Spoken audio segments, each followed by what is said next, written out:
Got the microphone on today.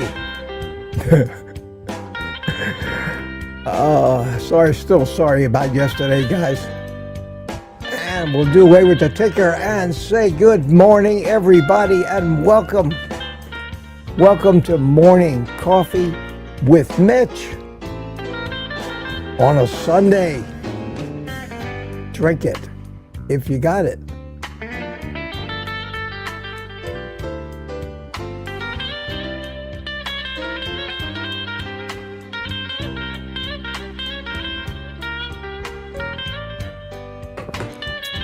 We've got a very special guest today, a very special guest, and I want to introduce him in a little while. In case you don't know who it is, I'm going to give you this clue along with the background music for a few seconds, so enjoy this.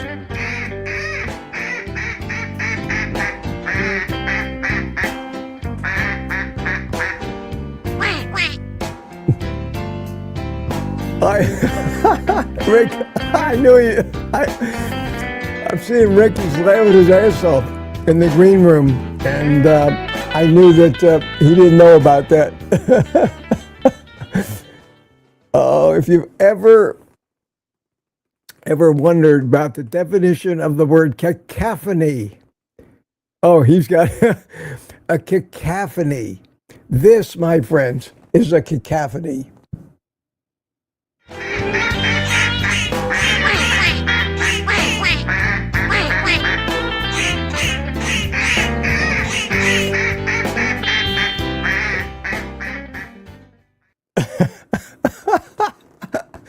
Oh, I've been waiting to do that.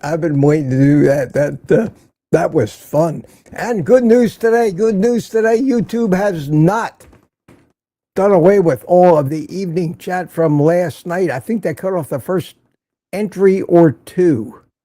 So good news. I see everybody who checked in last night. Michael Pregler at about 6 o'clock checked in, but I think Thomas may have checked in before him because Thomas had a number 1. Michael Pregler says, darn it, number 2. So they cut that out, and Smoothie was in here, number 3. This is important, everybody. I mean, it's important. And I appreciate it. Sue says 4th. I hate to lose these things, but about half the time, YouTube just does away with them. And Rick checked in last night, says, Charger Mobile, you know I will be here tomorrow morning. And there you are. Francine Bourgeois checked in last night. Gemmet checked in also. And Target Prime Rib.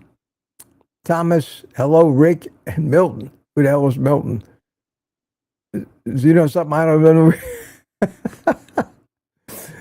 Oh, look at Marcy Me checked in. Somebody I don't recognize checked in last night at 10:23. Frau Grandma was here.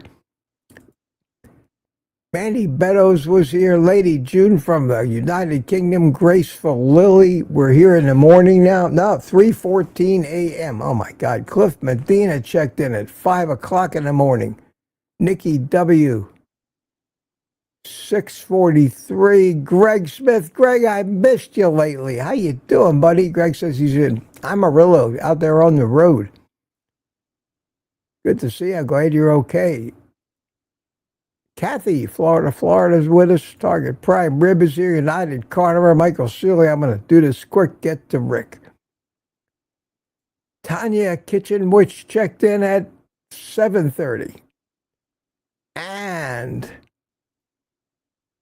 here we have Wayne Herman from Lake Gaston, 7:45. Mike Silly Sr., Sandy Blythe, 8 o'clock. Julia Wigger, good afternoon over there in the United Kingdom as well. 8:21, we got Boyd Lamb, hiya Boyd, Smoothie checked in, Tammy Batarch checked in, Patty Molden checked in.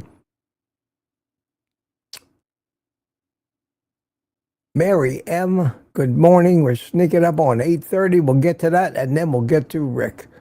Let's see here. Robert Morris, 8:30, 8:28. Mark C., 8:29. Lewis, good morning, Lewis. Go ahead, listen on his morning walk. Isn't that great? Marla Kelly, 8:29. Brian Dish. And Brian Dish at 8:30. And instead of the ding, ding, ding today, we will have, hang on.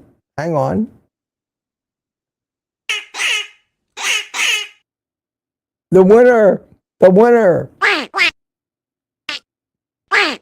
All right, I promise, guys, I won't overdo it.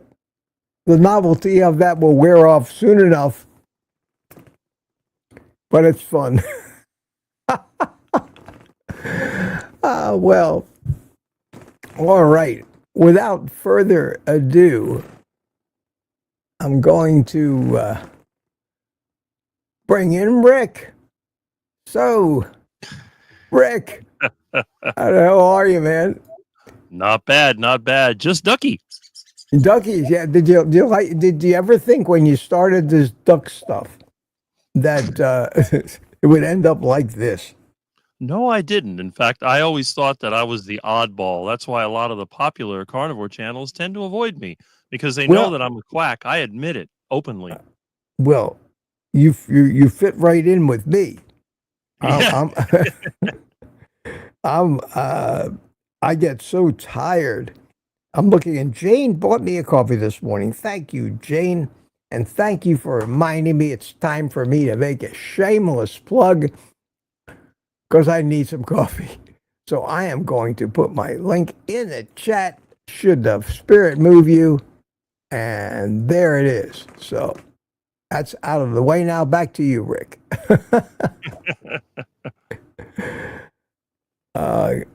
It's not even shameless anymore. So I'm not showing the chat. Holy mackerel! What are you drinking? What are you drinking there? A water. A water. You don't drink coffee? No, I don't like coffee. Well, see you later. Okay. Thanks for coming. Appreciate the visit. No, not required to be here. No, we can have morning water with Mitch as well.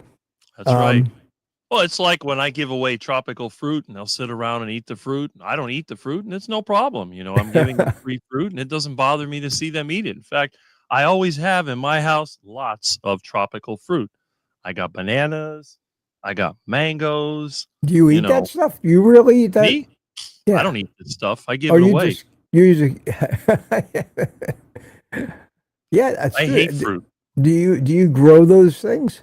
Yes, I grow them. Oh, okay. I have a garden. I have a vegetable garden. I have fruit trees. My yard is a jungle, and I like to share it because I have friends that love this stuff. I got friends that love these little Nama bananas. They go crazy for them. So if I can give it to them, I can't give them any money, but I can give them stuff, and they love it. So that's actually a good thing. What part of Miami do you live? Without zeroing in too close.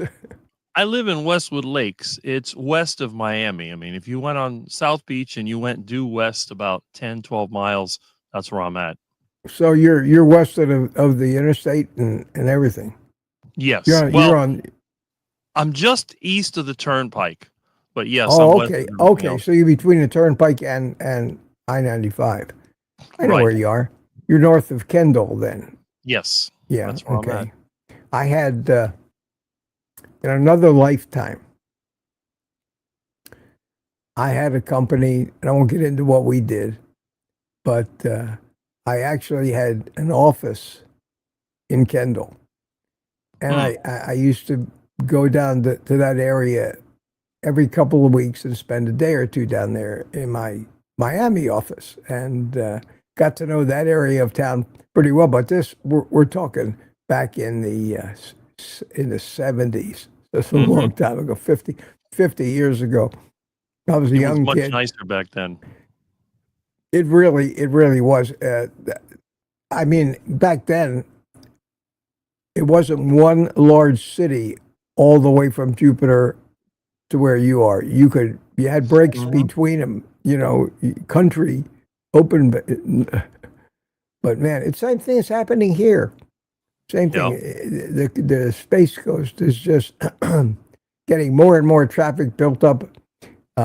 Going west, that's where they just. It used to be when you got on Alligator Alley, it wasn't too long before you were out in the boondocks. Hell, I'm surprised now it isn't all solid civilization all the way to Naples. But it is. How many? I wonder when the state of Florida is going to break off and drift out into the Gulf of America. I've been wondering that too. Well, already the beach area has been sinking, so with all those high rises, it's only a matter of time. Well, I don't know how much bedrock they got down there. What they got down there is a lot of aquifer, which doesn't lend a tremendous amount of support. And we get sinkholes all throughout Central Florida. Some of them are pretty. In fact, you can dive the Florida aquifer, and people have actually almost gone coast to coast underwater. There's some YouTube videos about those things. And they pop up in different places along the way where they have springs, and you can come out the springs and then go. They spend the night. They do whatever. They dive right back in the spring and continue their trip. I used to dive, but I think that's a little ambitious for me. Normally when people have guests, they do it like an interview. This is not an interview. Most people know who you are. I hope so. I've heard your story many times. It's like me. It's why I don't do many interviews, because hello, Mitch. Tell us how you found Carnivore. Again. And I go to the same story. What did Steve Martin used to say? I started life as a black child. I think that was Steve Martin, but and Bill Cosby used to say it, but in that case, it wasn't as ironic. And my life story would take weeks to tell. It's that ridiculous. So they always ask you that, and I try not to do that with interviews. I try to make it more like just a visit. Just a visit. We'll have conversation and interact with the crowd out there. And 86 people are here so far on a Sunday morning. Got up early, and it'll normally grow. We should have hopefully 130 or 40 by the time we get into this. If not, they don't like us. What can I tell? What can I tell you? Scared them off. Yeah, we scare them off. Yeah. So everybody, I'm going to try to keep up with the chat and look for questions for either me or Rick. Rick, you watching the chat go by? I'm trying to, yeah. It's not as easy when you're on a live stream, is it? When you're sitting there watching one, is it? That's not too much. It's just mine. I don't have that many people in my live stream, so usually not that many comments, but they can come all at once, and I do get trolls now and then, which is kind of interesting. I don't get too many. I don't get too many trolls anymore. That's good. So, last week I had somebody impersonate Carrie. It was quite funny. Yeah, I know you were trying to find out, and you know how to tell if he's the real one. I did. I clicked on his image to see if it would go to the website, and it just did nothing. Well, you don't even need to do that. Any really large YouTuber with over 100,000 subs is what they call verified. Right. and there'll be a check mark next to his name. Right. If you won't see the check mark. Right. Which I didn't see. Yeah, so you know immediately that it's I was not. having fun with him though, whoever it was. I said, Well, "Oh, is why this not? Gary or somebody else?" And I figured, hey, any interaction is better than none. Yeah. Well, I had that with my drone channel. I wasn't a big deal like I am today. That's self-deprecating humor, folks. But I would get 25, 30 people come to my live stream. I would do 4-hour, 5-hour live streams where I'd build entire drones, racing drones, with cameras overhead, cameras in front of me. You can zoom in close up on circuit boards and show them soldering. I don't know if you've ever seen any of those videos that I have, but they're all out there. They're still there way back. I haven't seen them yet. And I used to get 20 to 30 people, but that was about it. Never got more than 30 people. And most of those things, those old videos of mine, if you look at the view count, none of them ever made it. Maybe a few of them. Very rarely did they ever, in total, make it to, for a video, 1,000 views, lifetime. And for a live stream, 150, 200 views over years. So this level of viewership that I have now is really new to me. It's really new to me, and surprised the hell out of me when it happened. So I'm not questioning the why of it. I'm just trying to live up to it so people don't disappear. Well, it's like on my channel, I don't even have 4,000 subscribers. I've been a YouTuber for almost 18 years. Wow. And I only had a few hundred until I was interviewed in 2022 because of my long-term carnivore. And then all of a sudden I still get more subscribers. I go, wow. So I start making videos, and then it started going up to 1,000, 2,000, 3,000. But I get about one a day. The thing is that I don't want to get too many subscribers anyway, because then I'll be like Ken Berry or one of those other big channels. And then when someone types in a comment, it'll get lost. Because if you ever try to contact one of those guys, good luck finding No, it. you can't. And it's tougher for me. I agree. And it's tougher for me because I try to at least give a heart to every comment. A comment on a video to indicate I've read it. I may not love it because I know it says Mitch loves to comment, but when the comments, I try to keep my unanswered comments empty. It took me weeks to catch up from those I missed when I was in the hospital. There were thousands of them, thousands and thousands, but I read every one of them eventually, and I try to do that. If I missed one, I'm sorry, could happen, but it gets more and more cumbersome and time-consuming to try to do that. And that's, I'm at just 43,900 subscribers, almost to 44,000. Clicked over the 900 this morning. Sometimes it goes backwards for a few days. Really? Yeah, I'll lose 5 or 10 subscribers if I haven't put out a video or any reason. Some people will get tired of me. Some people will probably just disappear from YouTube completely, and everybody loses them who had them. They delete their channel. YouTube somehow manages to disappear subscribers for no reason whatsoever. How many people have said, I don't know what happened, I was subscribed to you, and then I checked and found out I'm not. That happens. That happens a lot. So if you stay going positive over long haul, then you're probably doing something right, because there's a lot of stuff trying to drag you back down again. I think all those subscribers that I used to have that I drove away in droves just by being me, not trying to put on airs. What I've been told, what's on my mind comes out of my mouth, and you're about the same kind of guy. So, oh yeah, that's why I identify with your channel so well.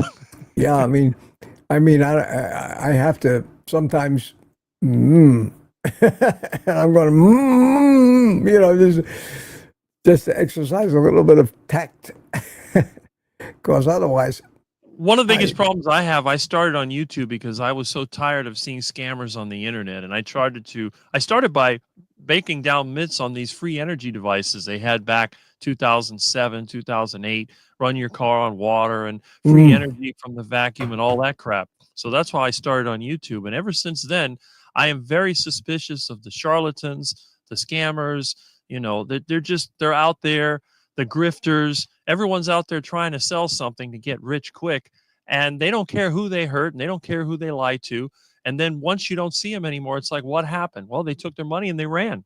yeah, or they didn't make any money and they ran. That Uh, too.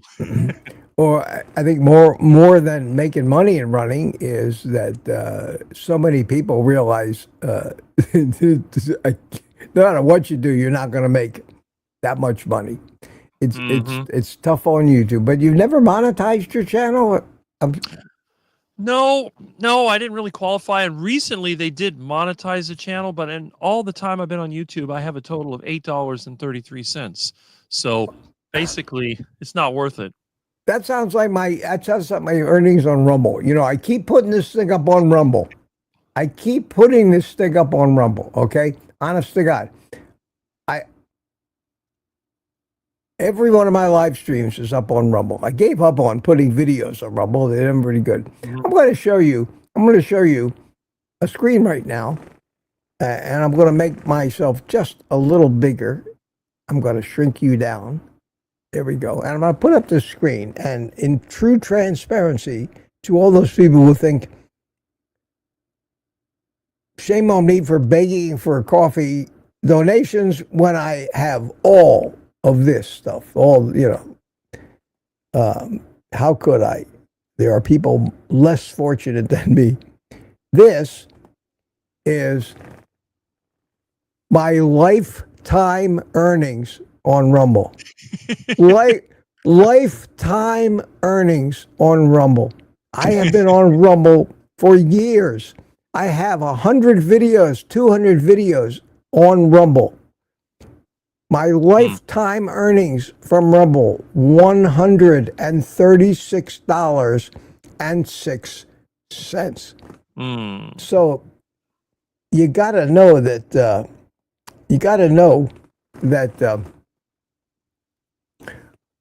Oh well, I'll make us bigger there. You like that better, or you like this better? What do you think? Lost your audio. I may scare everybody away, so it doesn't matter.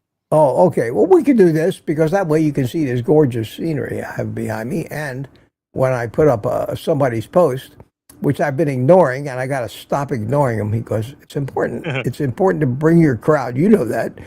Oh, yeah. That's why people watch these. That's why they watch live streams instead of videos. And I spend finally most of got my around. time. I found it. I What'd you spend think most of of my my? time on comments. Oh, okay. What'd you think of my sugar diet video yesterday? Did you see it? Oh, I saw it and I commented on it.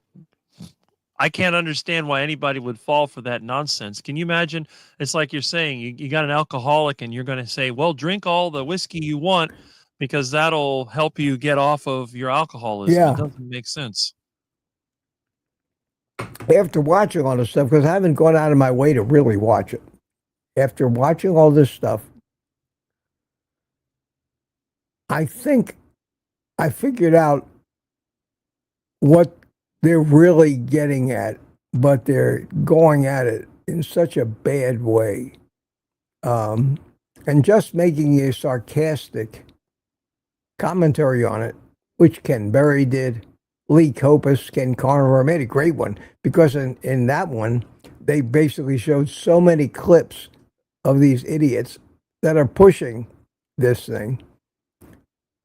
Seems to me it originally came out as a method for bodybuilders to get ripped before a competition. In other words, if you're a bodybuilder and you're at 8% body fat, You need to quickly get down to 3 or 4% body fat so that all your muscles and veins show. And you need to do it in 2, 3, 4 weeks. This diet will tear weight off of you, but you're not going to be on it long enough to kill yourself or screw up your health so bad that you'll never recover from it. Well, okay.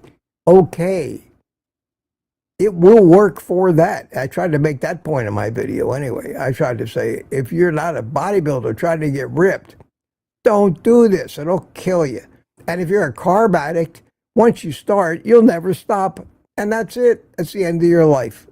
And I can't believe why isn't everybody that makes a video about this ridiculous fad, why don't they point that out? This is not for you. It's not for me. It's not for 60 to 80-year-old, not even 40-year-olds. It's not for people who aren't bodybuilders.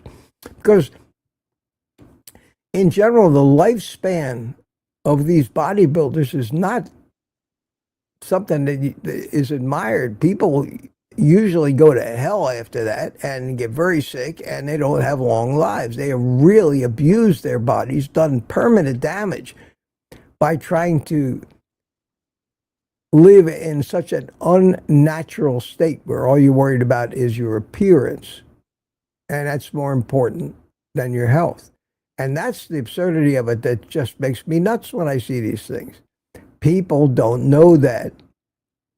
Everybody, you're right. It's like telling an alcoholic, hey, you interested in a diet where you can drink all you want? And as an added bonus, we'll throw some heroin in there too for you. In case you're not addicted to that yet, why not add it to your repertoire? It's the alcohol and heroin fast. we call it a fast because fasting is good. Fast track to the grave. Yeah, how the hell can you eat something, eat an unlimited quantity of something, and call it a fast? A fast means you do not eat. People buy into this crap, and it's a shame. Now, most people in our community will not buy into it because we've taken the time to get educated about the way sugars damage our body. They damage our body. They've damaged human bodies ever since the beginning of time.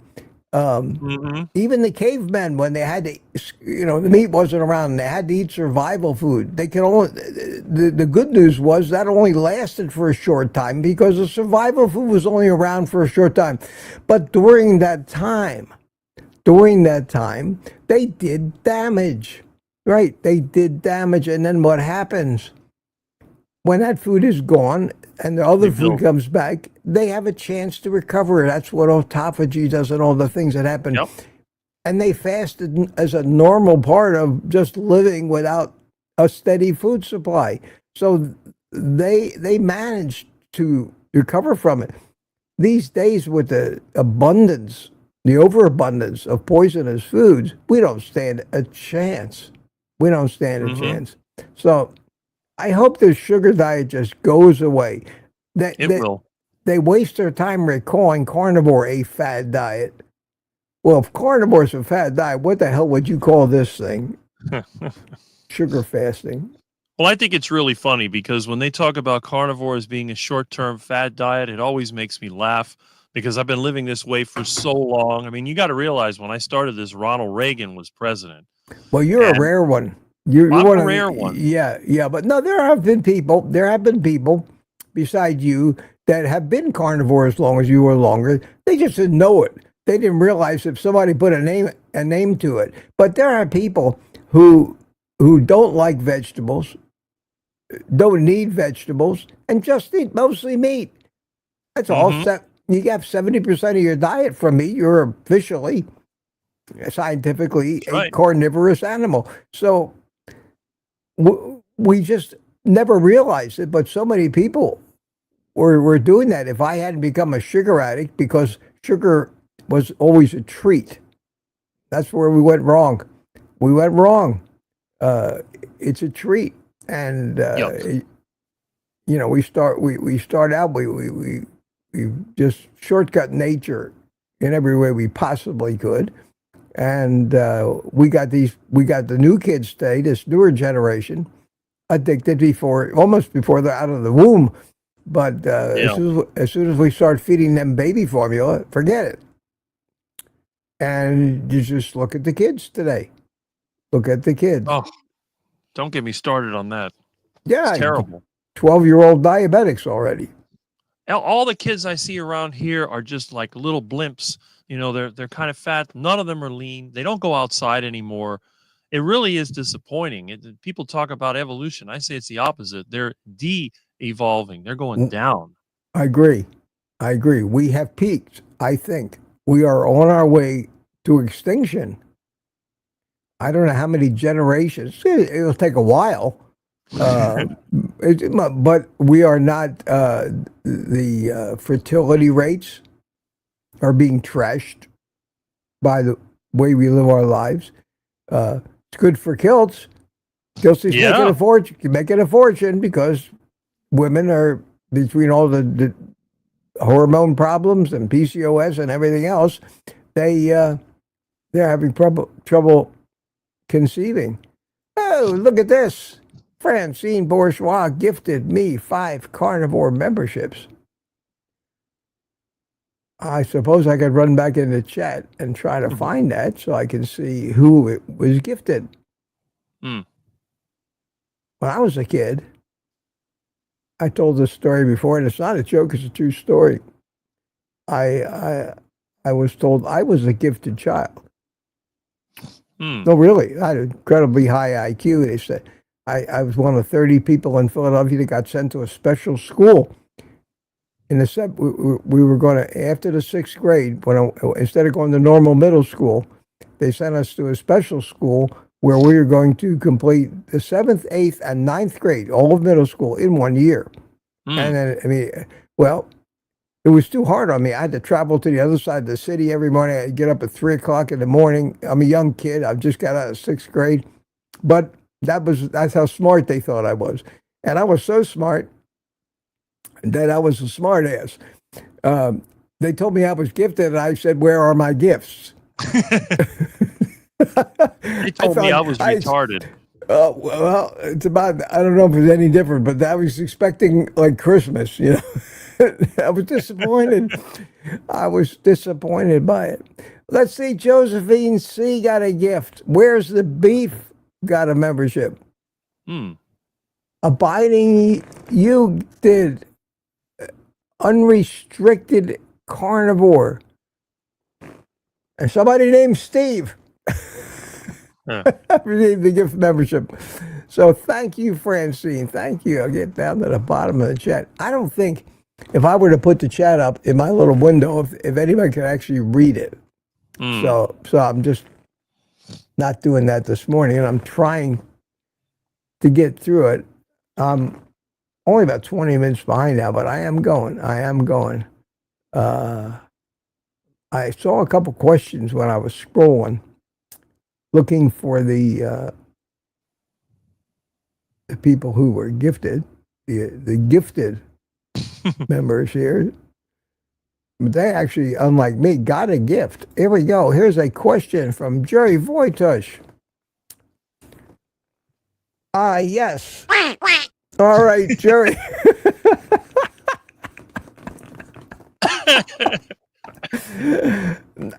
Not one, Rick, but 3. This one.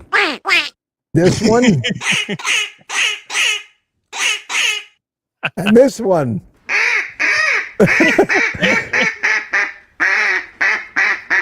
This is a long one. And you put them all together and they go.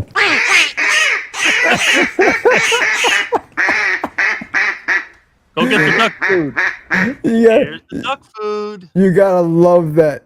And then, of course, I can combine that sound effect with any other sound effect or music. And in fact, if I was fast, I could push all the buttons in. Oh, thank you. Thank you, Road. The Roadcaster Duo. Hmm. What a fabulous little mixer this is. It's really, really powerful. And of course, it has 6 buttons and 10 banks. So you have a place to store 60 different things. And it can be a video, it can be 2 hours of music, it can be Hmm. one sound effect. You can do anything with those things.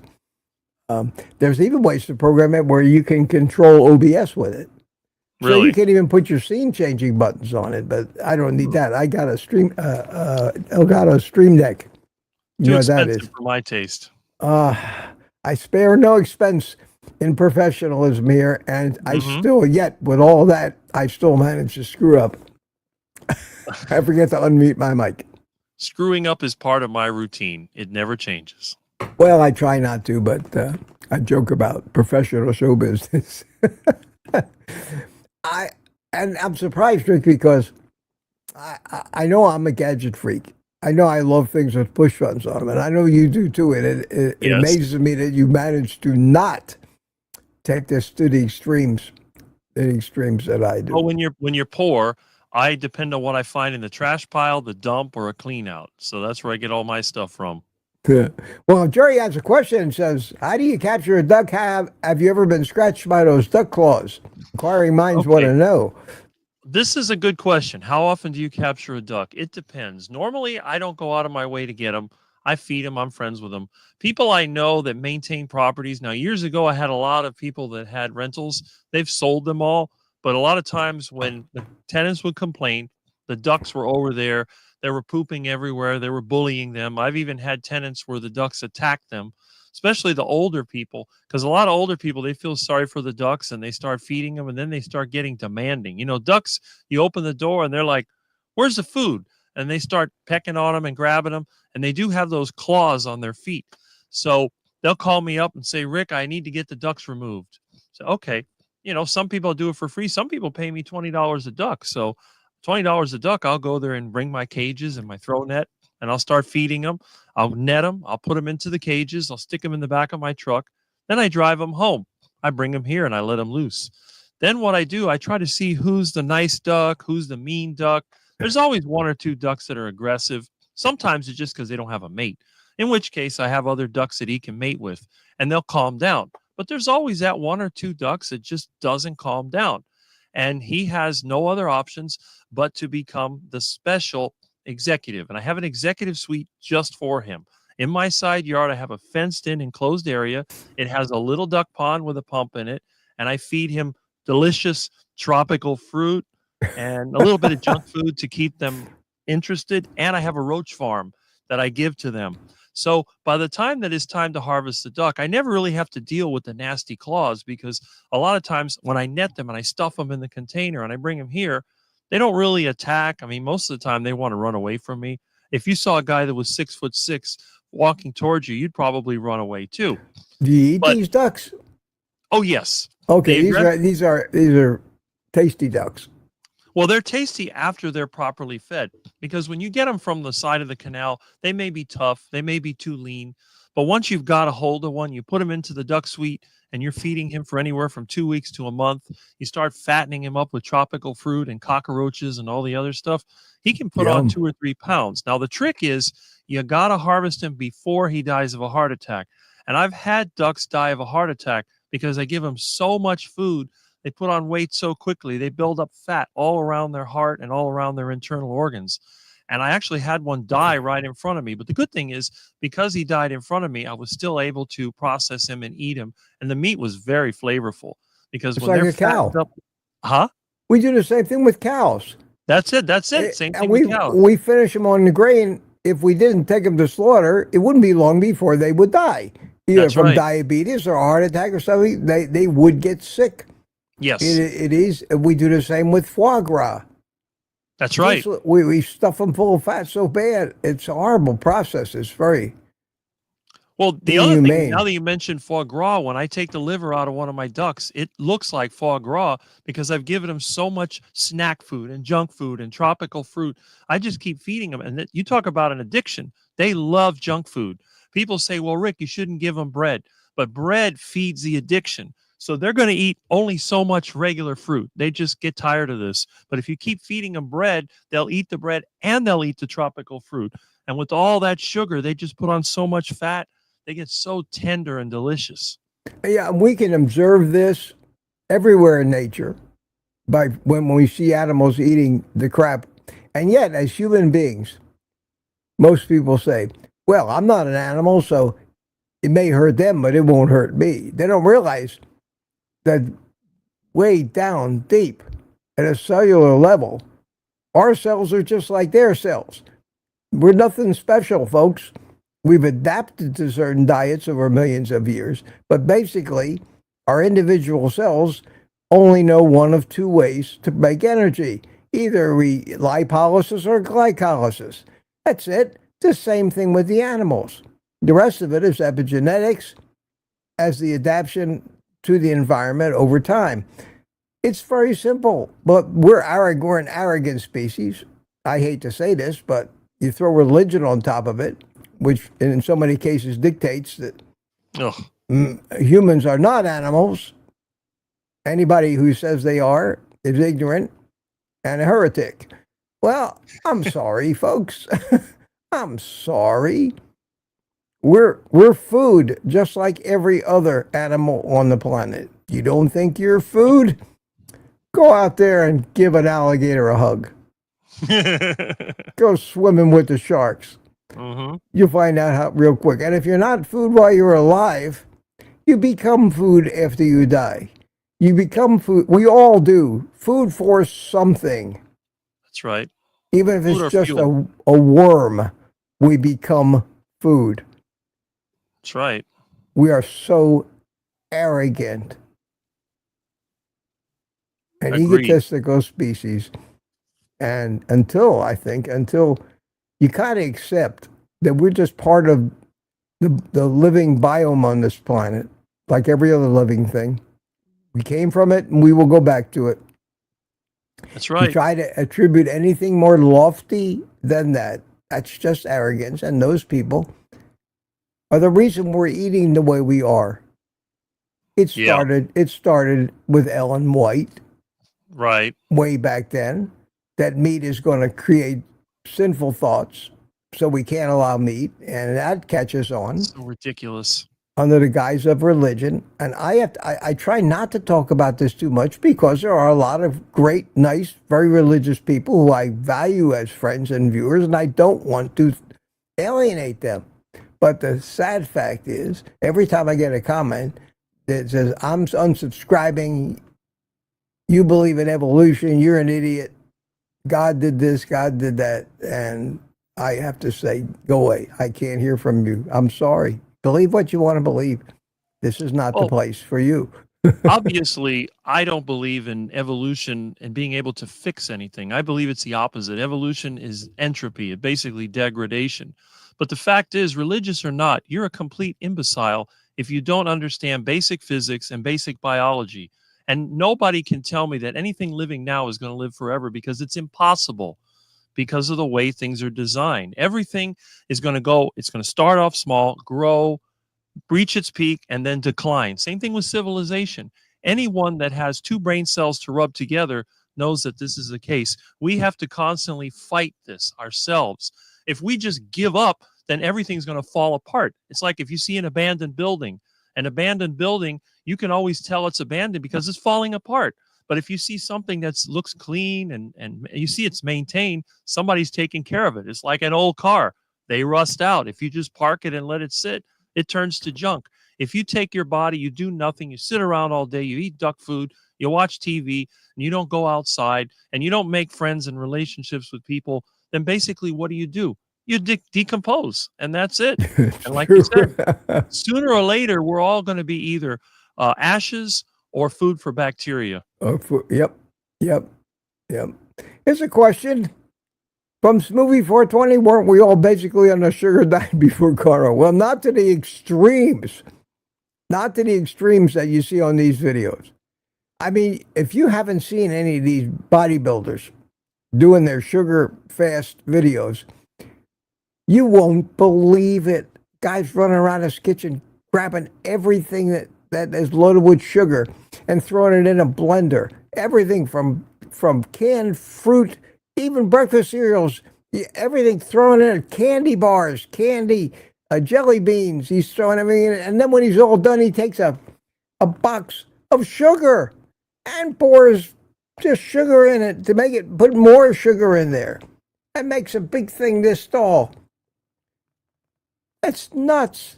It's nuts. But boy, just watching him will trigger your addiction if you're a sugar carb addict. And yeah, maybe it does supercharge the mitochondria is what they're talking about, because you're just loading it with so much energy. It actually makes the mitochondria, it changes in the electron transfer chain, the proton pump part of it. It creates the electrical imbalance across the inner membrane of the mitochondria. It gets overactive, and it's like overcharging a battery. You use a lot more energy. That energy basically gets wasted. You can't use it up. And you shorten its life. Yeah, and you shorten the life. You destroy the battery, but go ahead. But for a short time, you're burning more fuel, and that's what it happens. So great. You could probably do the same thing with just loading yourself up with amphetamines too, but that's not healthy. It's not healthy either. Yeah. Jerry says, wouldn't glycation be an issue? You bet your booty it would. Can you imagine what happens to your A1C? Ugh. Now, the thing is, so much of what they're eating on the sugar diet is fructose. And fructose is always put on a pedestal by those who would have you eat nothing but fruit, because it doesn't raise blood sugar. No, I've heard 7 times worse than that. It trashes your liver. You will kill your liver on that diet with that much fructose. You may as well become if you're an alcoholic, you may as well just start drinking a couple of bottles a day, because you will have cirrhosis and die before you know it from that much sugar. Sugar is metabolized, fructose, just like alcohol. You will have fatty liver. You will not believe what happens to your liver. You will need a liver transplant in a short time, eating like they're telling you. That's why the one point that everybody misses about that stupid sugar diet, that if you're a bodybuilder, you want to reduce your body fat percentage by a couple of percent in a short period of time. And they do that before competitions. Nobody can live with 3% body fat. You will die. But you want to be at 3% body fat for a competition, because that's the only way you're going to look so vascular and muscular. Then, to emphasize all that, they rub you down with oil. It's shiny, and shine the lights at certain angles. So it emphasizes that, and that's the way you win, is unnatural and not sustainable. But if you got to get yourself to a body fat level that low, you don't eat protein, because that's what a sugar fast turns out. And they admitted it. It's not a high sugar diet. It's a no protein diet, because you can, on your sugar diet, eat 50% fat and still have the same results. It is a lack of protein. Well, how long are you going to be able to live without the one food group, proteins, from which you get all your building blocks and structural repair basics, amino acids, all your vitamins and everything else, is got to be from meat and protein.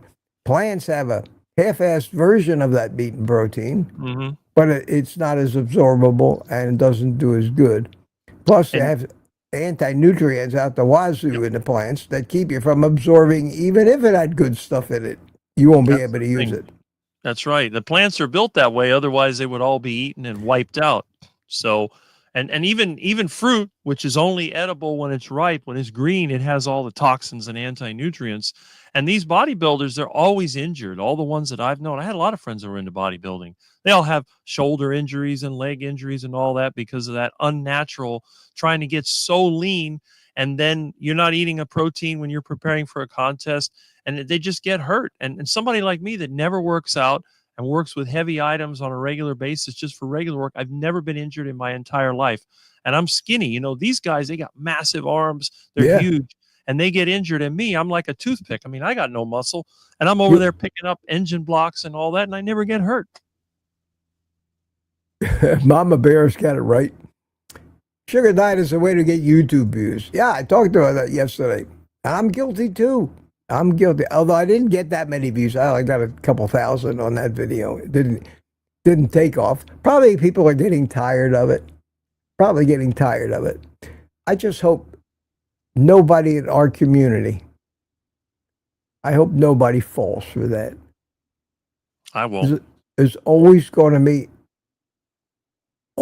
be somebody who, because it's so easy to believe what you want to believe, you know, and addicts want to believe they can eat all the sugar that they get. I got a few choice comments about that sugar diet. You know, some of these idiots are telling me, yeah, you're killing yourself eating all meat. You should try the sugar diet. Blah, blah. Yeah. Yeah. Okay. And the problem I have with these comments is I have to dispose of them somehow. I only have three ways I can dispose of them. Number one, I give it a heart. Some of them are I'll give anybody a heart because I've read the comment. I want people to know that I've read their comment. There are some comments I just can't bring myself to give a heart to. I can reply, which in itself is dangerous because the last thing I want to do with these morons is enter into a back and forth dialogue. That becomes heated and becomes whack-a-mole. Mm-hmm. The minute you answer a question, well, okay, but what about this? What about that? What about the other thing? And it never stops. And then they can get truly mad at you and want vengeance. And people have done that. People have stalked, probably even killed some YouTubers because they got offended by the reply. So I can't reply to them. So if I reply, because I don't think a comment is bad enough to basically hide the user from my channel, which is my third alternative, I'll say, okay, 2 letters, or just K, 1 letter. And that seems to, at least it gets it out of my feed. Otherwise, every time I went to answer comments, that comment would still be there. And I would have to get rid of it. Sometimes when I get a ridiculous comment that I maybe hidden the user,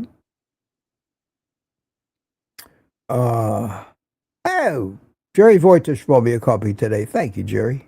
Thank you, my friend. I'm going to do a video about those frozen hamburgers. Those things are terrific. Thank you very much for those. Look out for it, guys. I have a pretty amazing little tip to give you if you haven't heard about it already, about something that makes carnivore even easier and tastier and is as healthy as anything else you're going to eat. So that'd be coming. But what was I saying? I was saying, where was I, Rick? I got off on a tangent. Well, basically, you're talking about those negative comments. That Okay. I know why I grabbed the phone. I didn't grab the phone to look at the. That's called a senior moment, folks. I'm not going senile. It happens to all of us. Yes, it does. It happens to all of us. And let me see. My daughter's just texting me. She's been sick as a dog. They go to Disney. Her and her husband went a week ago. The whole entire family gets sick from it. They spend 2 weeks recuperating from it. But it's not my place to tell them what to do with their spare time. Let's see. But every time you go out among thousands and tens of thousands of people, somebody's going to, and you're not in the greatest of health anyway, something's going to get you. I was looking for screenshots. Where is it? Let's see.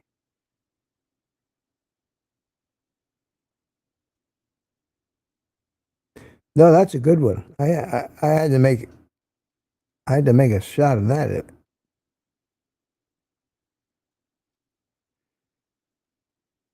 Okay, here is a comment. Any dose of poison is still poison. Remember, I just came out and said the dose is the poison.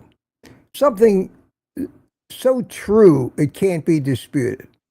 You can take a small dose of some things, and hormesis happens, and hormesis, and you build up a tolerance to it. It doesn't kill you. Cyanide is like that. You can eat a handful of almonds, and you're not going to die. But you eat a pound of almonds, raw almonds, it's going to kill you. Okay, any dose of poison is still poison. I mean, there are people out there who think they need to help me. They think I need help from them. They think that without their sage advice, I can't possibly make it. Any dose of poison is still poison. Drink filtered water instead. I could debunk every postulate you said about anything good about coffee. I think you are far better off admitting that it's just another unhealthy addiction that you have chosen to maintain, but you shouldn't be recommending it just because it makes you feel better. It's bad, period. Now, I didn't want to hide this guy, but it's obvious to me that he was being condescending and patronizing and insulting as hell, writing me a comment like that. The opposite of a suggestion. Have you ever looked at it this way? Maybe you might want to try to do this. You got a good point there, but, give me a little something. Give me a little something other than everything I do is wrong, everything I say is wrong. F you. My answer to him, I replied. I don't normally reply with more than just okay, but I was so incensed at this guy's arrogance. I wrote, and I still try to reply in a nice way. I have no problem with you expressing your opinion on this channel. However, don't presume to tell me personally what to do or what not to do. Thank you.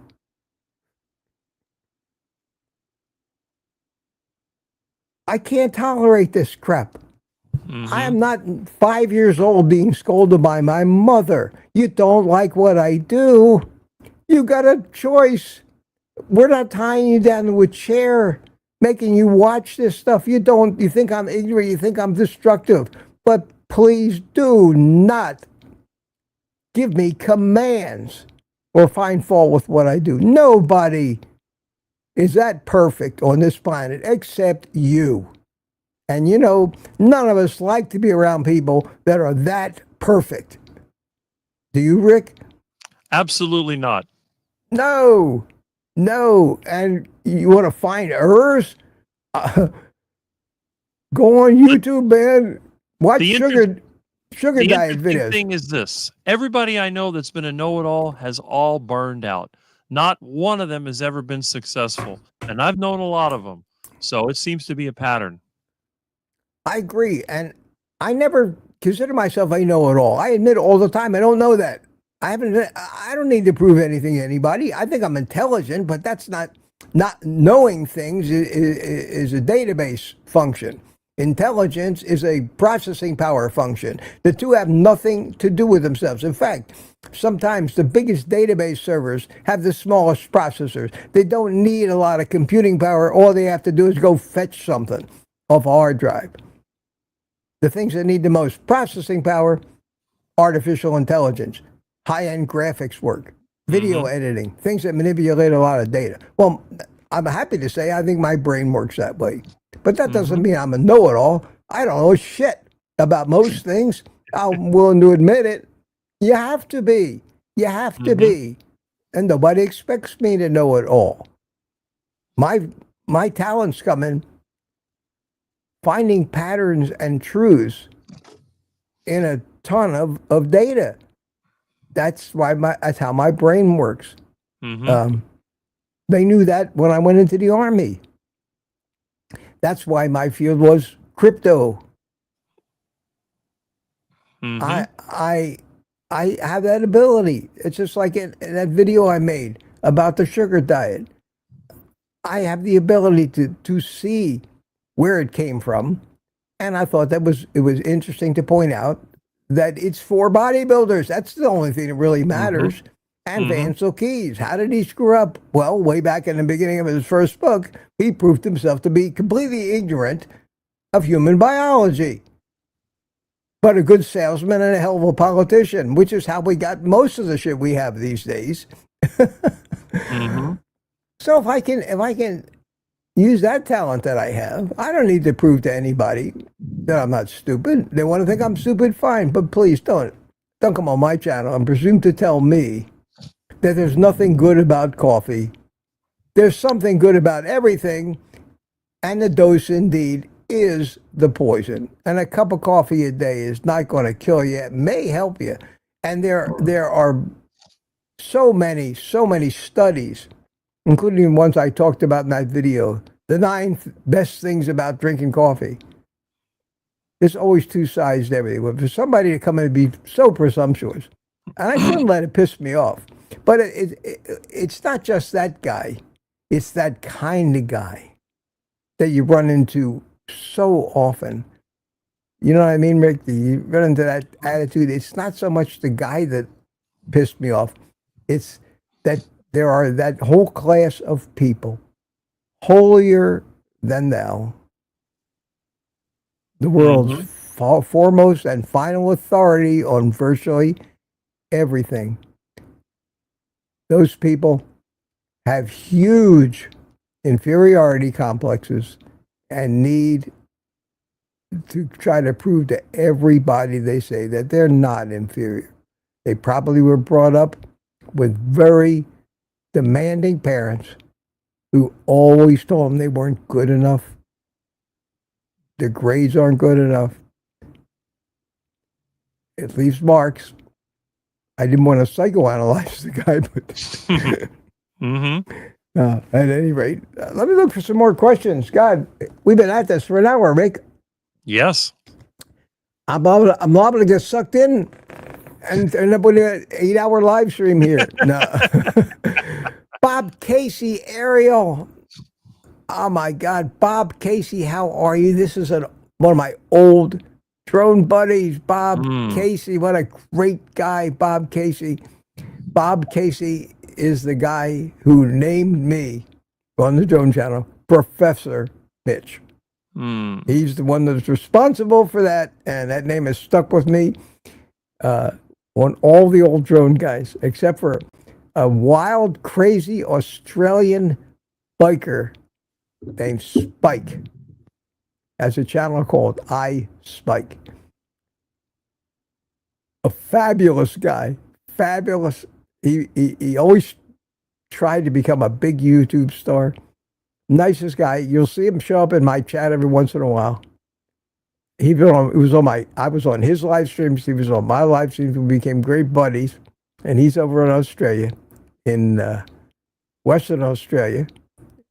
And he's a drone guy and a biker guy, but a real biker looks the part, the biker guy, Spike.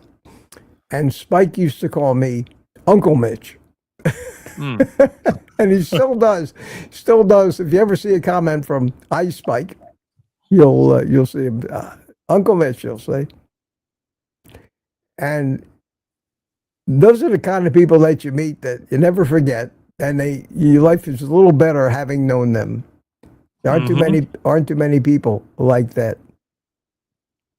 Well, I don't know about you, Rick, but I'm looking in the chat for questions. Maybe we are just so entertaining that people don't want to ask questions. Maybe they're afraid to ask questions. Well, that's probably true as well. Especially when I start talking like I just did with that comment. And you know, it's funny, when I did the comments for morons, people found that very entertaining. Here we go. Oh, so now I know who Milton is. It has something to do with you. Question, Rick, where is Milton, the cutie pie? Meow. Milton is your cat. I didn't know that. Yes. I can grab him if you want. He's right over here somewhere. Well, I don't see too many ducks. Come on, So Milton. grab the cat. Milton. Ah.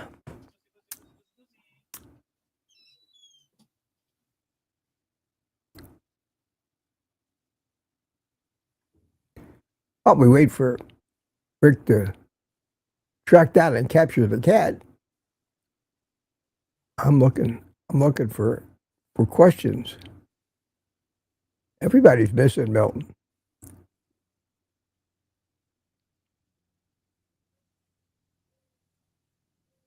Terry, see, Mitch just popped up one day for me. I thought it'd be interesting to see what old guy had to say.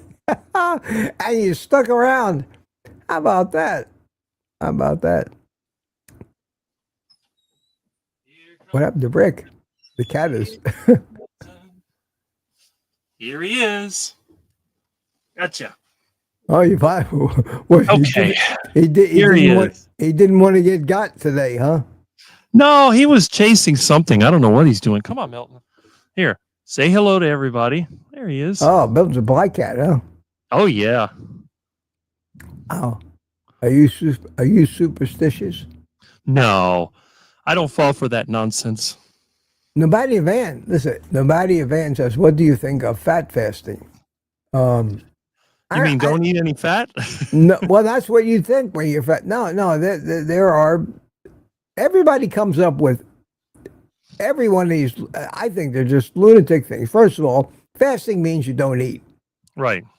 So the term fat fasting, does that mean you fast and don't eat anything else but fat? Well, that's the way it is the logic behind it. I think it depends on what you're trying to do. I think we can live on fat only, no protein, no nothing, for a short period of time. But eventually we got to get the protein. That's all completely about, excuse me.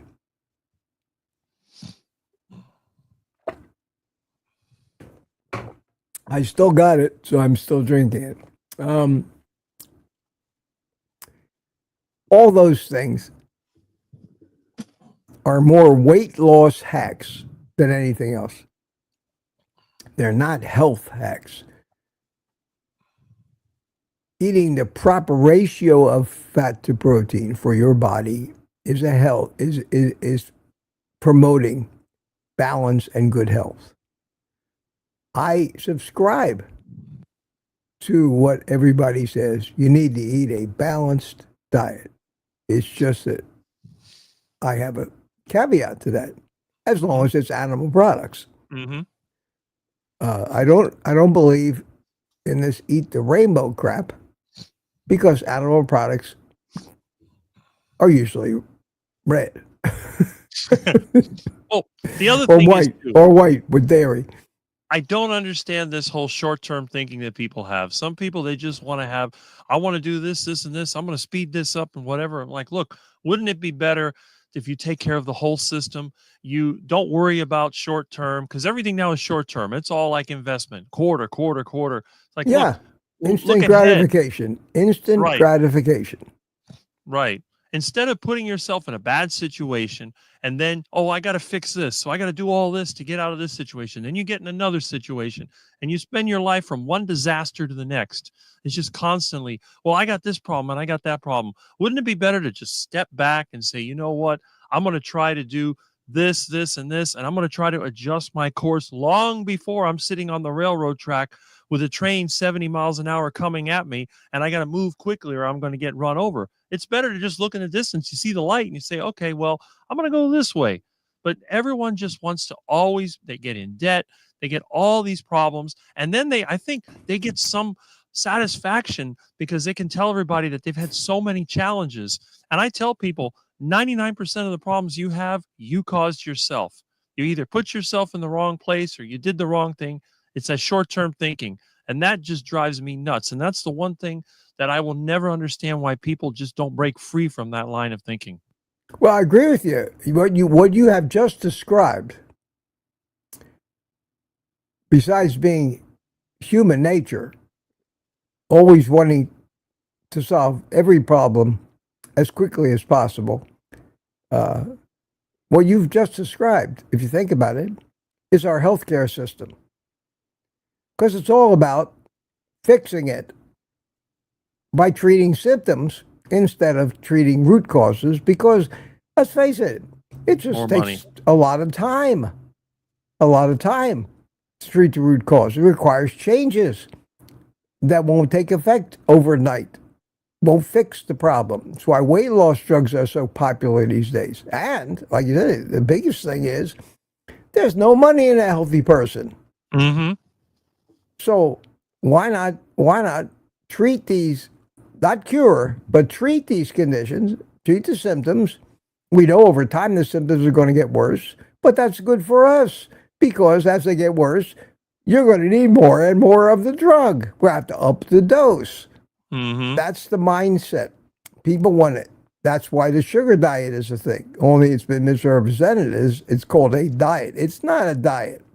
It's a technique to shed the maximum amount of fat in the shortest period of time. Mm-hmm. Destructive to the body. Put it back on. It's destructive. Well, you want to put it back on. After a bodybuilding competition, you don't want to stay shredded. You want to get up to 8-10% body fat, which is more healthy. If you really understand that. So, but it's human nature. You want everything done quickly. Everything is fast that we saw with photo processing. Remember those days you used to take your pictures to the 24-hour photo processing. Oil changes, 5-minute oil changes. Nobody wants to spend any time, and I'm included. I got sucked in. I got sucked in by all that. When I go out, I'm on a mission. I want to accomplish it. Get out of my way. You're moving too slow. But the funny thing about that is that everybody's in a hurry, but then when they come home, what do? They turn on the TV, they watch some sports or some movie or whatever, and then they just sit there. And I never could understand that. Got to go all day, and then they do nothing when they have the time. So I really don't get that. Yeah. There's a lot of motives. Most of it is just, it's money, and people have always wanted to expedite everything. You have to, I made a point of that in my sugar video. I said people are not willing to make the changes necessary and give it the time it takes to fix things. They got to fix it right away with a hack. I was talking about hacking. I don't think we should be hacking our physiology. It's too complicated. Pharmaceuticals are a hack too. You're going to change some balance of something that's going on without realizing that there's a balance in homeostasis, and you change one thing, you're going to affect 100 other things. That's the way that's the way it is. Karen White had a question, and I see that your friend here, Andy Carnivore, Rick, a high school friend of mine, passed away 5 days. Not you, Rick. You're okay, Rick. You're all right. Passed away 5 days ago from pancreatic cancer. He was a top mechanical engineer for Ed Carpenter Racing. He owned a pristine 66 Dodge Charger. He cherished it. And I was on a $10 super chat. Thank you, Andy Carnivore. I don't know if I'll be here long enough to get that far down in the chat to actually put that on the screen, but it did come up. It did come up. It came up big yellow like that, like you see there on that chat. But that's the real-time chat. That's the real-time chat.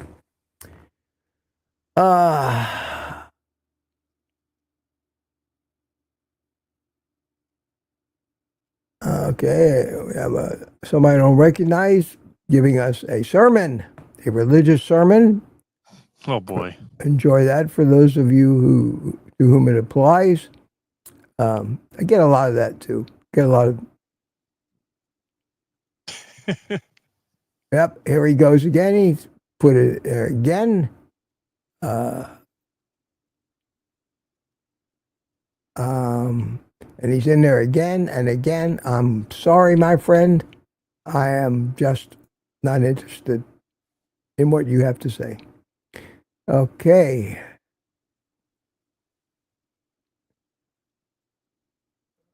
Question: when is the next Melbourne meetup? I don't have one scheduled yet.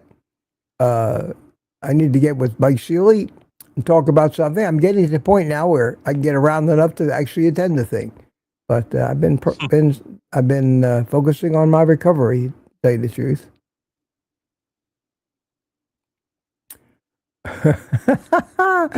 Tanya. Tanya's right. Tanya. Ellen might appear manifesting her now. I like that.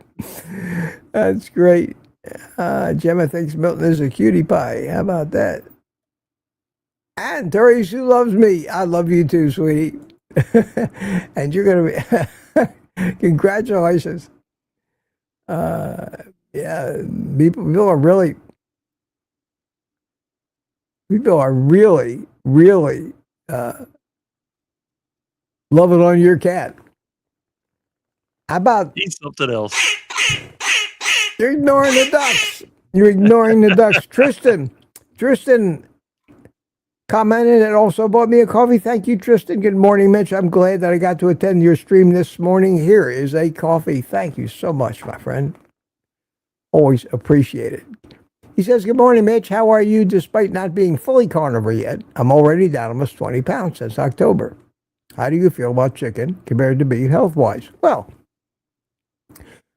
nobody says for you to claim you're a carnivore that you need to eat just ruminant meat, salt, and water. That is the lion diet. And throughout history and our evolution, everybody didn't just eat the lion diet. The definition of carnivore basically is 70% or more of your food intake has to come from animals. That leaves room for the survival food. The reason our society didn't die off and go extinct in the past was that this survival food was in short supply. It didn't resemble anything like the GMO and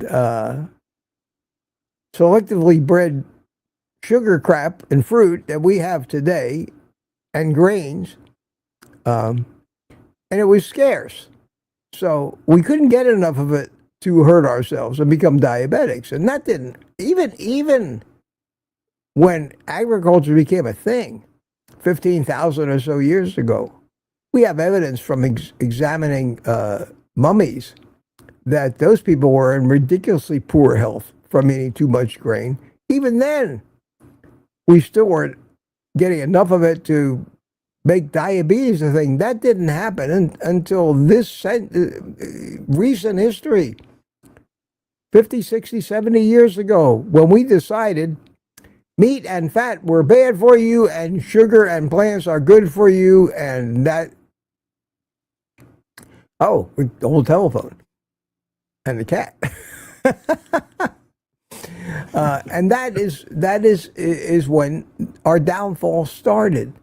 So this is not anything you could attribute to anywhere along in history, but you don't have to be lion diet. That diet is the ultimate elimination diet for those people who just can't figure out what the hell is causing them to continue to have terrible joint pain, arthritis, autoimmune diseases, Crohn's, ulcerative colitis, and those kind of diseases.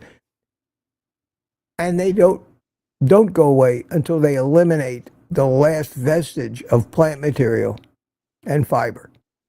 So you can very well maintain the diet you're on now, even if you're not fully carnivore, as long as you're losing weight, which means you're not overindulging on these things. Maybe you're not that strong an addict. Chicken, I eat chicken, but I like chicken thighs. Now, I don't know if the chicken thighs are any more nutritious than, say, a chicken breast. I know that the skin is good, and I know that as far as getting adequate fat, you got to eat parts of the chicken that have fat, and that's usually the skin. Deep So fried. deep fried or deep fried in animal fat. But that chicken is not bad. I eat chicken 2-3 times, maybe once or twice, I'd say, a week. Fish, I eat fish a Mhm. couple times a week now. And it works out great for me. I just don't eat plants. And Iguana. you could possibly eat plants too. That'd be okay, as long as you're not experiencing bad things. And try to stay away from the high carb plants. Why anybody would go out of their way to eat a floret of broccoli is beyond me anyway. I never liked that shit. I don't like spinach. I was trying to eat stuff like that because they told me how good it was for me. And what does it do to fill up my kidneys with kidney stones? Mm-hmm. So I don't listen to anybody else right now. And I'm going to drink my damn coffee. No matter what that is. Excuse Mm-hmm. me. That guy said.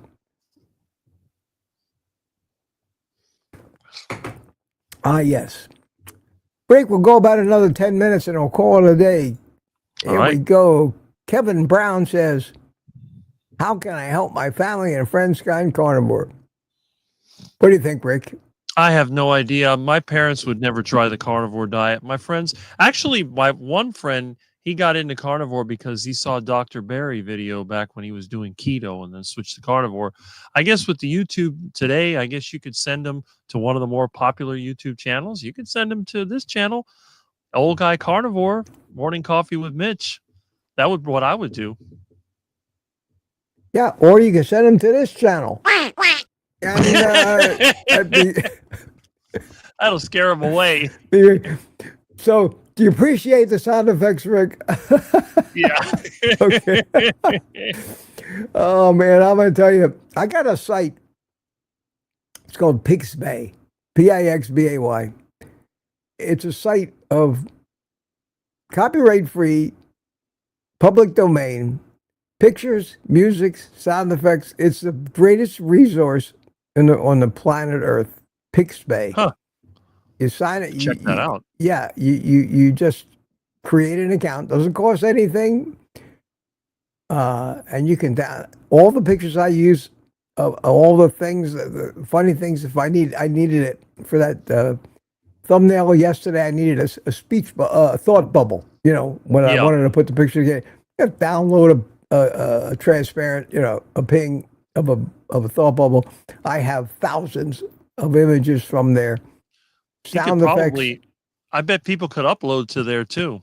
Oh yeah, but they have to understand that you upload, it's not yours anymore. Right. But it's a great resource, and I went to look at on the sound effects for ducks, hundreds and hundreds and hundreds of different, and most of them were actual recordings in the wild, so they were really usable. I wanted things that went, like that. And God, I fought the urge to download them, but they had a ton of Donald Duck stuff. I mean, the internet is a strange and wonderful place, but Pixbay. How can I have my family and friends find carnivore? Okay, Rick says this is about. I think you can't. You can't. You can be an example for them. Is the only thing that works, and let them think it was their idea. Because the minute you start to try to tell them, you become an authoritarian and a pain in the ass. And after a short period of time, they start alienating you. They won't answer your phone calls. They don't want to hear from you. And when you start talking about diet, they have a deer in the headlights look. And you realize, maybe, my kids are the same way. My son is a believer, but he can't do it. He can't do it because he's an addict and drinks too much. My daughter knows she needs to do it, knows everything about it. Her addiction is so strong, she can't. She just can't. She's helpless. I've tried to talk to her about the psychology of it. I've learned with both of my kids. Now I just keep my mouth shut. My kids are in their 50s, for God's sakes. Still not too late for them. But I'm telling you, if they don't both come to it, I'm going to outlive both of them. And that scares the hell out of me. That's the most horrible thing I can imagine, is outliving. My grandfather outlived his children, his wives, and his 10 brothers and sisters. Outlived them all. Wow. My grandfather, that same grandfather, was the guy that smoked 5 cigars a day also. My dad thought he would outlive me, but that didn't happen. No, I lost my parents. 30, 40 years ago. My father was my father was much older when he got married, so my father was old enough to be my grandfather, or even my great-grandfather. He was 47 when I was born. Wow. But anyway, you can't help if they ask for your help. They never do. That's a different story. And everybody that ever asked for my help personally, one-on-one, has never lasted more than 3 days, 4 days on the carnivore before they decided they couldn't do it, because they really never grasped the power of their addiction.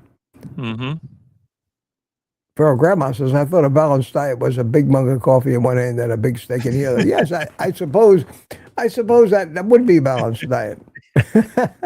And here's a super chat from Indiana Carnivore. Thank you so much. Peter's here today. Peter says,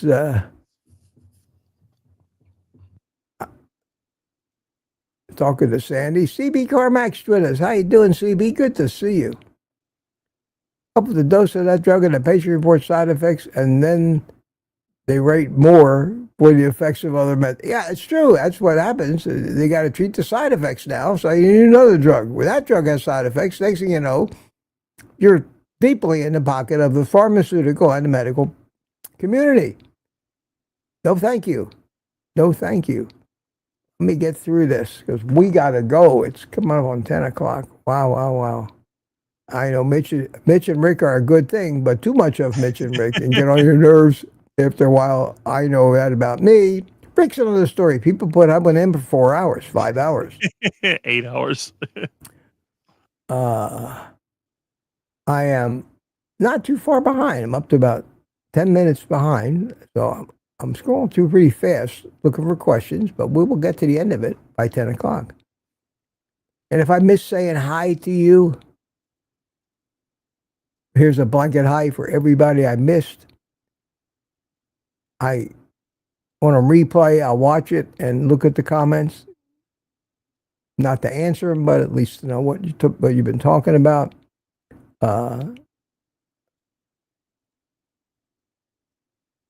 We have 115 people here. Not bad for a Sunday morning. A lot of people sleep in. A lot of people go to church. Question. Tell us about your teaching career, Jerry Boytosh. Is he talking to you, Rick, or me? That's a good question. My teaching career, I'm not a teacher. Well, it must be talking to me then, because I taught at Miami-Dade College from 2000 to 2015. Okay. Only thing I teach every day on YouTube, but I was a flight instructor. I taught people how to fly. Question, Rick, how much tallow do you use every morning? CS111. About a teaspoon, he said? Hard to say. I just put it on my hands and put it on my hair, and it's like they used to say in Brill cream, a little dabble do you. Little dabble do you, yeah. Here he goes. You clarify that for the hair. Yep. Yeah, I would do that too. Only I would basically end up with what looked like a bowling ball for a head. Peter says, there you go. Peter says, people at work think I'm crazy for, yeah, everybody thinks they all think we're nuts. I know I am. Meanwhile, they're dying as a long and miserable death from there, but, they're told that the doctor told them it was good for them. And the dietitian backed them up. And the government recommended it. So who are we to say that we're doing the right thing? CB, you're late to the party. I missed the first 59 minutes, but we'll watch the rest after it's over. Yeah, it's been I had a good time. The time really flew. Isn't it, Rick? It always does. Where the hell did the time go? Danny in Boston is here. My dad was 46 when I was born. You know what it's like. My dad was 18 years older than my mother. Wow. And she died first. There's no justice in this world. That's right.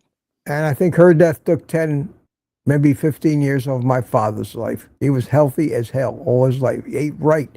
Never abused anything. Was not an addict. Was a laid-back guy. No stress. No enemies. He was a pharmacist. He owned a drugstore. He just did his thing. He never wanted much. He was not a material guy at all. My mother was exactly the opposite, and I took after my mother in a lot of respects. But my mother was 8 cups of coffee a day, tranquilizers, sleeping pills, amphetamines. My father was a drugstore. He'd bring home huge bottles of this stuff, you know. And she needed all that stuff. She was a nervous wreck. She had nervous breakdowns.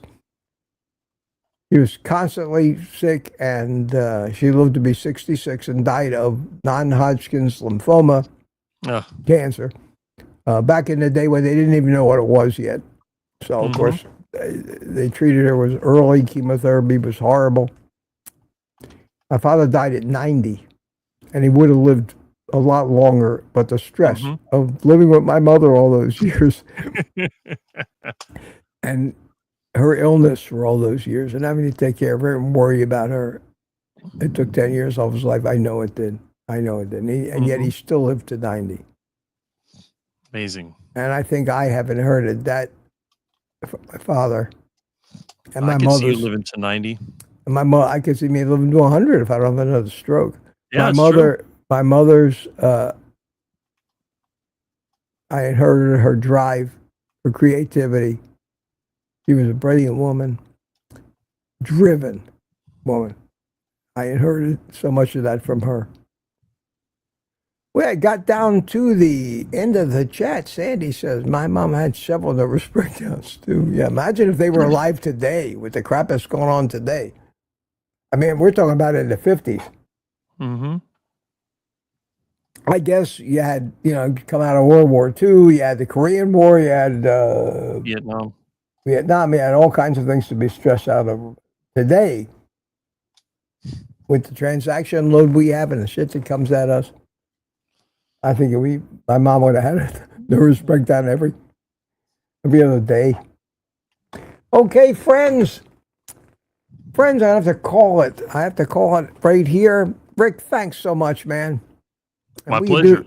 We can do this again if we get, backed by public acclaim.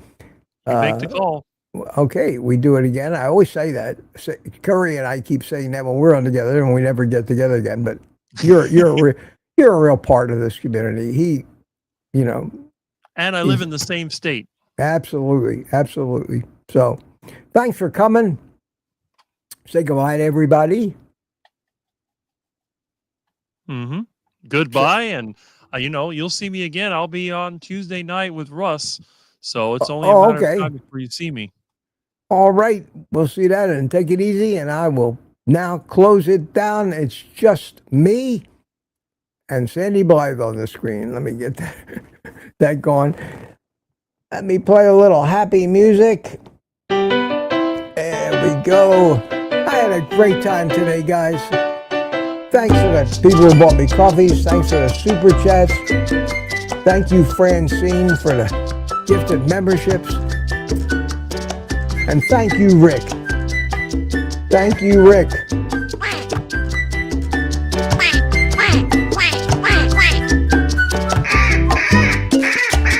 An homage to Rick.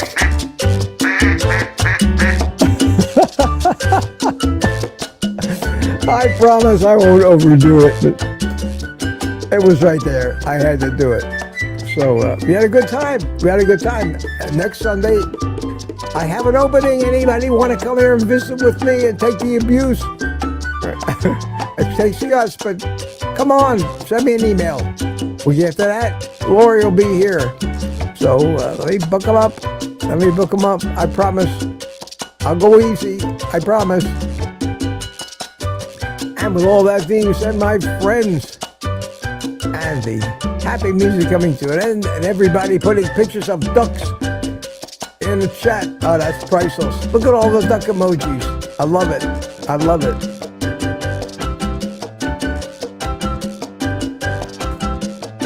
I've heard this song so many times, I know exactly how it's going to end. Here it comes. Terry Sue saying, like CB Carmack Target Prime Rib, still #1. Damn it. God, I was like Jerry Voitush. And there you go. So with that, I'm going to magnanimously give you all the rest of the day off. Eat meat.